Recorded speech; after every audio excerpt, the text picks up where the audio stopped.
Assalamualaikum warahmatullahi wabarakatuh. Perkenalkan, kami dari mahasiswa Fakultas Ekonomi Universitas Sarjana Wiyata Taman Siswa. Video ini dibuat guna untuk memenuhi tugas mata kuliah pasar modal dengan dosen pengampu Bapak Agus Dwi Cahya, SPD MM. Perkenalkan, nama saya Ani Purnamasari, NIM 2019 008 Dan saya Nur Elsa Fatma Karomah, NIM 2019 008 Perkenalkan, nama saya Salma Andika Putri dengan NIM 2019 008 Kami dari kelompok 1 yang beranggotakan 3 orang dan masing-masing bekerja sama dalam memenuhi tugas ini. Dan langsung saja ini video presentasi dari kelompok kami. Baik, di sini saya sebagai presenter pertama akan menjelaskan tentang sejarah pasar modal. Pasar modal merupakan kegiatan yang berhubungan dengan penawaran umum dan perdagangan efek, perusahaan publik yang berkaitan dengan efek yang diterbitkannya, serta lembaga dan profesi yang berkaitan dengan efek. Berikutnya yaitu fungsi pasar modal. Yang pertama yaitu pasar modal sebagai sarana penambah modal bagi usaha. Dan yang kedua yaitu pasar modal sebagai sarana pemerataan pendapatan. Dan yang ketiga yaitu pasar modal sebagai sarana peningkatan kapasitas produksi. Dan yang keempat yaitu pasar modal sebagai sarana penciptaan tenaga kerja. Dan yang kelima yaitu pasar modal sebagai sarana peningkatan pendapatan negara. Berikutnya yaitu instrumen pasar modal. Pasar modal juga dikenal dengan istilah bursa efek. Di dalamnya kamu bisa menemukan berbagai jenis surat berharga yang setiap hari diperdagangkan. Jenis-jenis surat berharga tersebut diantaranya adalah yang pertama, saham merupakan surat berharga yang menjadi bukti kepemilikan atas sebuah perusahaan. Investor yang memiliki saham di sebuah perusahaan berhak untuk mendapatkan dividen atau pembagian laba. Yang kedua, reksadana. Reksadana dikenal sebagai instrumen investasi yang menjadi wadah untuk pengumpulan serta pengelolaan dana beberapa investor. Dana tersebut kemudian dikelola manajer investasi menjadi berbagai instrumen seperti pasar uang, obligasi, saham, atau efek lainnya. Dan yang ketiga yaitu surat utang atau obligasi. Kamu juga bisa mendapatkan surat berharga berupa obligasi di pasar modal. Kepemilikan surat utang dapat dipindah tangankan dan pemegangnya memiliki hak untuk memperoleh bunga serta pelunasan utang pada jangka yang telah ditentukan.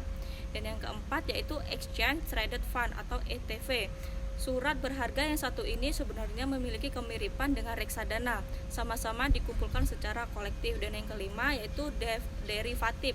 Selanjutnya ada pula surat berharga dalam bentuk derivatif. Surat berharga ini dikenal sebagai bentuk turunan dari saham. Terdapat dua jenis derivatif yang bisa kamu temukan di pasar modal Indonesia yaitu warrant dan right. Berikutnya yaitu sejarah pasar modal menurut zamannya. Dan yang pertama yaitu di masa kolonial. Sejarah pasar modal Indonesia berawal dari kegiatan jual beli saham dan obligasi yang dimulai pada abad 19. Menurut buku Effectengeets yang dikeluarkan oleh Vereniging voor den Effectenhandel pada tahun 1939, jual beli efek telah berlangsung sejak tahun 1880. Tanggal 14 Desember 1912, Amsterdam Effectenbeurs mendirikan cabang bursa efek di Batavia. Di tingkat Asia, bursa Batavia tersebut merupakan tertua keempat setelah Bombay, Hong Kong, dan Tokyo. Di zaman penjajahan sekitar awal abad ke-19, pemerintah membangun perkebunan secara besar-besaran di Indonesia. Sebagai salah satu sumber dana adalah dari para penabung yang telah dikerahkan sebaik-baiknya. Para penabung tersebut terdiri dari orang-orang Belanda dan Eropa lainnya yang penghasilannya sangat jauh lebih tinggi dari penghasilan penduduk pribumi. Atas dasar itulah, maka pemerintahan kolonial waktu itu mendirikan pasar modal. Setelah mengadakan persiapan, maka akhirnya berdiri secara resmi pasar modal di Indonesia yang terletak di Batavia atau Jakarta pada tanggal 14 Desember 1912 dan bernama Vereniging voor de Effectenhandel atau Asosiasi Perdagangan Efek, dan langsung memulai perdagangan. Dan yang kedua yaitu sejarah pasar modal Indonesia di masa Perang Dunia II. Periode menggembirakan ini tidak berlangsung lama karena dihadapkan pada resesi ekonomi tahun 1929 dan pecahnya Perang Dunia II. Keadaan yang semakin memburuk membuat bursa efek Surabaya dan Semarang ditutup terlebih dahulu. Kemudian pada 10 Mei 1940 disusul oleh Bursa Efek Jakarta. Selanjutnya baru pada tanggal 3 Juni 1952 Bursa Efek Jakarta dibuka kembali. Operasional bursa pada waktu itu dilakukan oleh PPUE atau Perserikatan Perdagangan Uang dan Efek yang beranggotakan bank negara, bank swasta, dan para pialang efek. Pada tanggal 26 September 1952 dikeluarkan Undang-Undang Nomor 15 Tahun 1952. Namun kondisi pasar modal nasional memburuk kembali karena adanya nasionalisasi perusahaan asing, sengketa Irian Barat dengan Belanda, dan tingginya inflasi pada akhir pemerintahan Orde Lama yang mencapai 650%. Hal ini menyebabkan tingkat kepercayaan masyarakat kepada pasar modal merosot tajam dan dengan sendirinya Bursa Efek Jakarta tutup kembali. Yang ketiga yaitu zaman Orde Lama, didahului dengan diterbitkannya Undang-Undang Darurat Nomor 13 tanggal 1 September 1951 yang ditetapkannya sebagai Undang-Undang Nomor 15 Tahun 1952 tentang bursa. Pemerintah RI membuka kembali Bursa Efek di Jakarta pada tanggal 31 Juni 1952 setelah terhenti selama 12 tahun. Adapun penyelenggaraannya diserahkan kepada Perserikatan Perdagangan Uang dan Efek atau PPUE yang terdiri dari 3 bank lainnya dengan Bank Indonesia sebagai penasehat. Sejak itu Bursa Efek berkembang dengan pesat meskipun efek di perdagangan adalah efek yang dikeluarkan sebelum Perang Dunia II. Sekian presentasi dari saya, akan dilanjutkan oleh teman saya. Terima kasih. Selanjutnya saya sebagai pemateri 2 akan menjelaskan sejarah pasar modal pada zaman konfrontasi. Namun keadaan ini hanya berlangsung sampai pada tahun 1968 karena pada saat itu terjadi kemungkinan dan keluasan perdagangan di bursa. Hal ini diakibatkan politik konfrontasi yang dilakukan oleh pemerintah Republik Indonesia terhadap Belanda sehingga mengganggu hubungan ekonomi kedua negara tersebut dan mengakibatkan banyak warga Belanda yang pergi meninggalkan Indonesia. Kemudian disusul dengan instruksi dari Badan Nasionalisasi Perusahaan Belanda atau BANAS atau BANAS pada tahun 1960, yaitu larangan bagi Bursa Efek Indonesia untuk memperdagangkan semua efek dari perusahaan Belanda yang beroperasi di Indonesia, termasuk semua efek yang bernominasi mata uang Belanda, makin memperparah perdagangan efek di Indonesia. Tingkat inflasi pada waktu itu yang cukup tinggi makin mengguncangkan dan mengurangi kepercayaan masyarakat terhadap pasar uang dan pasar modal di Indonesia. Juga terhadap mata uang rupiah yang mencapai puncaknya pada tahun 1966. Jadi penurunan ini mengakibatkan nilai nominal saham dan obligasi menjadi rendah sehingga tidak menarik lagi bagi investor. Dan hal ini merupakan pasang surutnya pasar modal di Indonesia pada zaman masa Orde Baru. Dan selanjutnya saya akan menjelaskan perkembangan pasar modal pada zaman masa Orde Baru. Perkembangan pasar modal pemerintah Orde Baru. Langkah demi langkah diambil oleh pemerintah untuk mengembalikan kepercayaan kepada masyarakat terhadap nilai mata uang rupiah. Di samping pengerahan dana dari masyarakat melalui tabungan dan deposito, pemerintah terus mengadakan persiapan khusus untuk membentuk pasar modal lagi. Tetapi karena situasi politik dan masyarakat masih sama tentang pasar modal, maka pertumbuhan bursa efek di Indonesia sejak tahun 1958 sampai 1976 mengalami kemunduran. Pada tanggal 10 Agustus 1977, berdasarkan Kepres R nomor 52 tahun 1975, pasar modal diaktifkan kembali dan go publiknya beberapa perusahaan. Selanjutnya pasar modal modern, Jakarta Automatic Trading System atau JATS. Pada tanggal 22 Mei 1995, BJ meluncurkan sistem perdagangan yang tergolong paling modern di dunia, yaitu dengan Jakarta Automatic Trading System atau JATS. Implementasi komputerisasi atau otomasi sistem perdagangan atau JATS atau Jakarta Automatic Trading System dipusatkan pada sistem konversi dari manual ke sistem komputerisasi,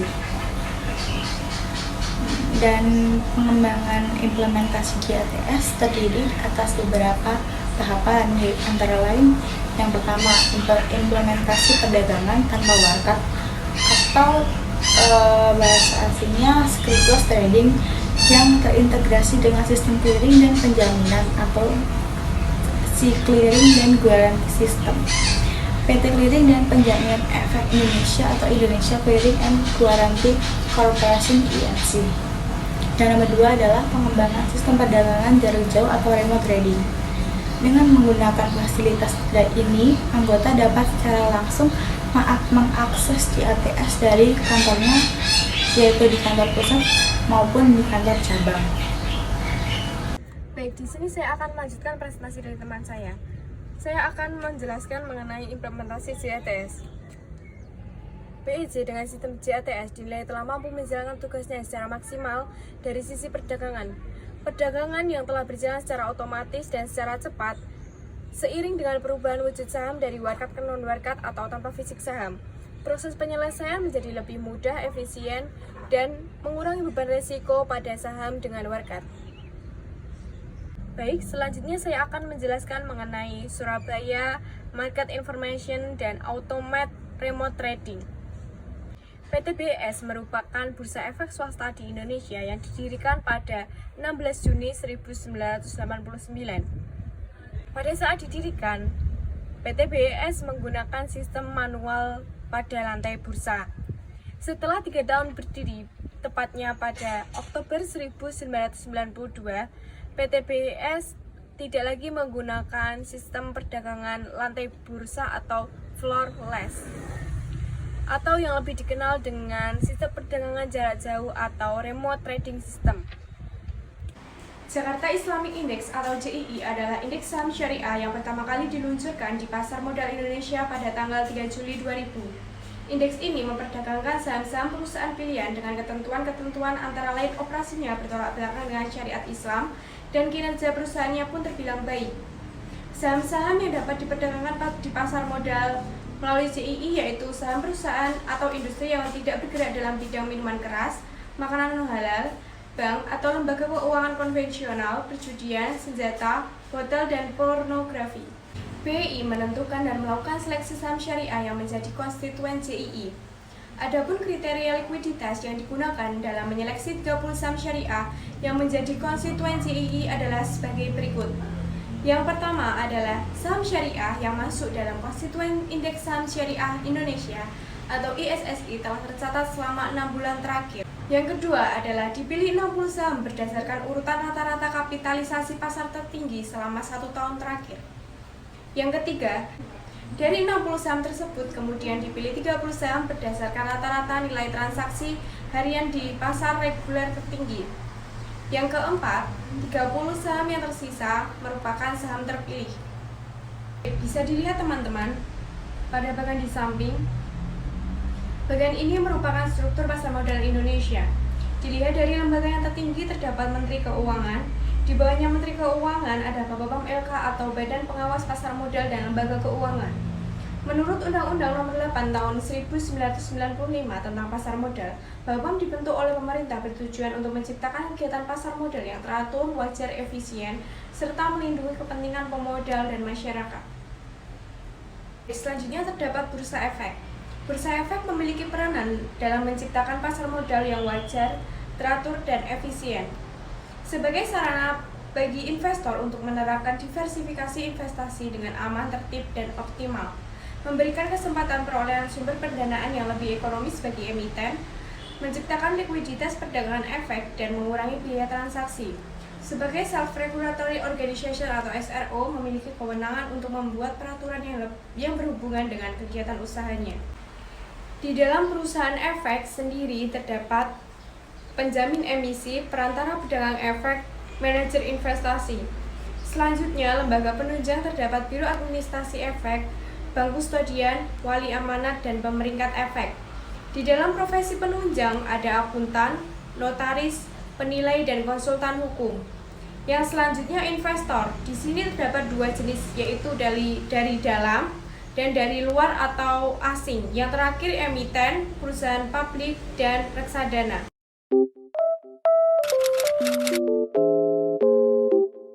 Bisa dilihat teman-teman, pada bagian di samping. Bagian ini merupakan struktur pasar modal Indonesia. Dilihat dari lembaga yang tertinggi terdapat Menteri Keuangan. Di bawahnya Menteri Keuangan ada Bapom LK atau Badan Pengawas Pasar Modal dan Lembaga Keuangan. Menurut Undang-Undang Nomor 8 Tahun 1995 tentang Pasar Modal, Bapom dibentuk oleh pemerintah bertujuan untuk menciptakan kegiatan pasar modal yang teratur, wajar, efisien, serta melindungi kepentingan pemodal dan masyarakat. Selanjutnya terdapat Bursa Efek. Bursa Efek memiliki peranan dalam menciptakan pasar modal yang wajar, teratur, dan efisien. Sebagai sarana bagi investor untuk menerapkan diversifikasi investasi dengan aman, tertib, dan optimal, memberikan kesempatan perolehan sumber pendanaan yang lebih ekonomis bagi emiten, menciptakan likuiditas perdagangan efek, dan mengurangi biaya transaksi. Sebagai self-regulatory organization atau SRO, memiliki kewenangan untuk membuat peraturan yang berhubungan dengan kegiatan usahanya. Di dalam perusahaan efek sendiri terdapat penjamin emisi, perantara pedagang efek, manajer investasi. Selanjutnya, lembaga penunjang terdapat Biro Administrasi Efek, Bank Kustodian, Wali Amanat, dan Pemeringkat Efek.